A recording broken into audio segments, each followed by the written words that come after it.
Hello friends and welcome back to Biblio Born books. I am Didi. I thought I would make a reappearance and say I come back with a review of one of my favorite book series, the Brown Sisters series, this time giving a review of Take a Hint, Dani Brown.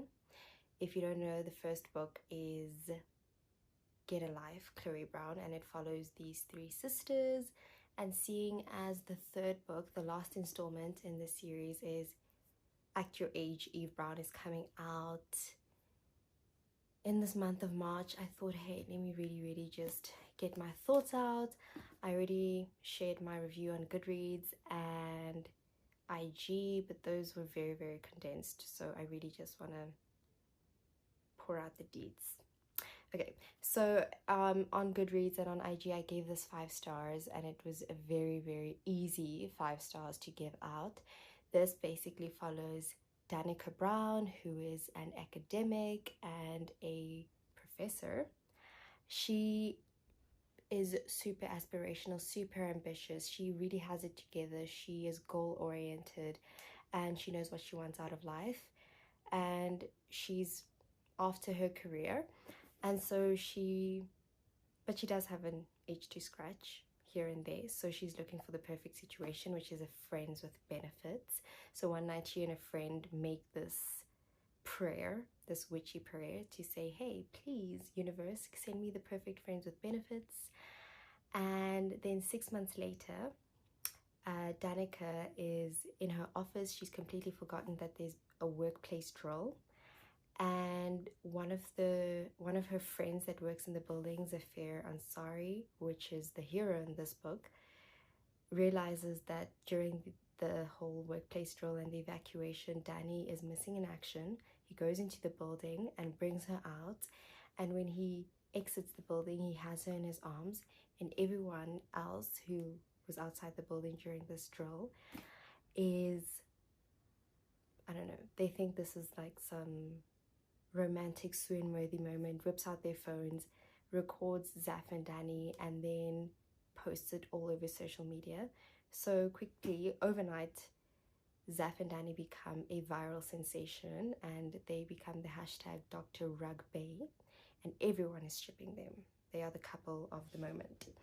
So Dani is thinking, hey, look at this. People are shipping us, and this guy is cool. I've known him. He's worked in this building as a security guard. We usually say hi. We have our own little mini interaction daily. Maybe this is the hint that the universe wants me to take, and this is the guy that is the perfect fuck buddy. And Zaf, who is not only a security guard but an ex-rugby player, this whole viral moment has garnered publicity for his charity, which is called Tackle It, and it's a kids charity. There we go, points for Zaf. And it also deals with mental health issues. So there are a whole bunch of sponsors and people in the rugby profession that are wanting Zaf to come and work with them, or wanting to give something back to or get involved with Zaf's charity. So they think, hey, the two of us, we can both get something out of this. We both get some steam, some action, some scratching of the itch, and Zaf gets his, publicity for the charity, and Danica gets her perfect if buddy, friends with benefits. And this was the last book I read last year. I know I'm only sharing it now, but this is the synopsis. So basically what I really loved is you have someone and a heroine who pretty much she knows her own mind. Not pretty much, she completely knows her own mind. She's dedicated to her profession. She is making all the decisions in her life. She's black, she's brilliant, she's British. But then there's also Zaf, who is he's a gender defying and stereotype defying guy. He is this buff ex-rugby player, but he is so in tune with his emotions.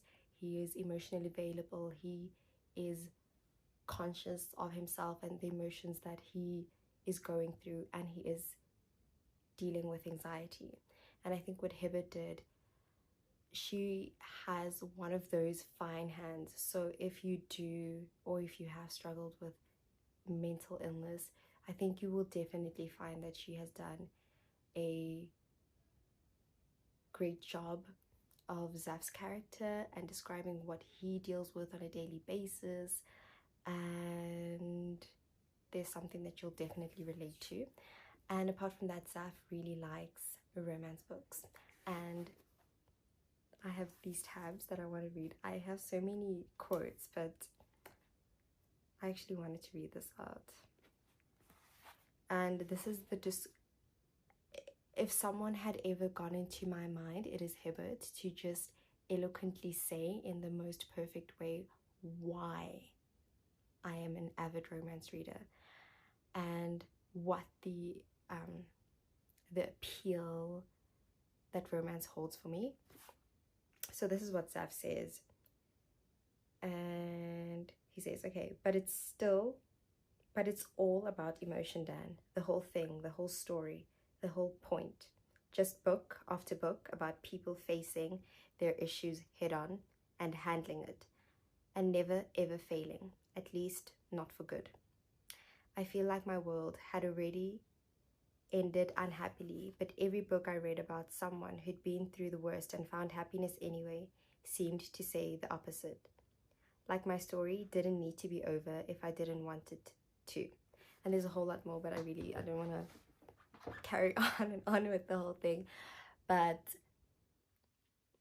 this is basically it, that people can just keep having their HEAs, and have their own things and whatever their backgrounds is and their own stories, that it's not necessarily there's a before and after in romance or when you meet that person, but kind of that continuation with this companionship, with this new person, etc. Anyway, they really bring out the best in each other. They are so, it was an ooey gooey, just sweet book, not necessarily to give you like the worst toothache. If it gave you a toothache because it was so adorable and endearing, then it was the best kind of toothache. You wouldn't need to go to the dentist for that. So I hope I said everything I wanted to say. And you know what, a bit messy. I think people, when you deal with people and when it's realistic, there will always be a mess. But what I love about this mess is that it is mature, and they, again, you have people that are in tune with themselves, adults. They do know how to express themselves. Maybe sometimes there's a break in communication, but there is an accountability. They can hold themselves accountable, and they can know how to make amends or try and rectify the situation in an appropriate way. So that's what I really, really like about the conflicts and all the other issues and how they are dealt with in Hibbert's writing. So who would have thought it, but this actually surpassed Chloe's book. And so in this month of March, when Eve's book is coming out, the expectations are through the roof. But I really recommend this book. This one's already out, so definitely pick up the first book. And thank you for watching this review. As always, pick up a read, and Biblio On.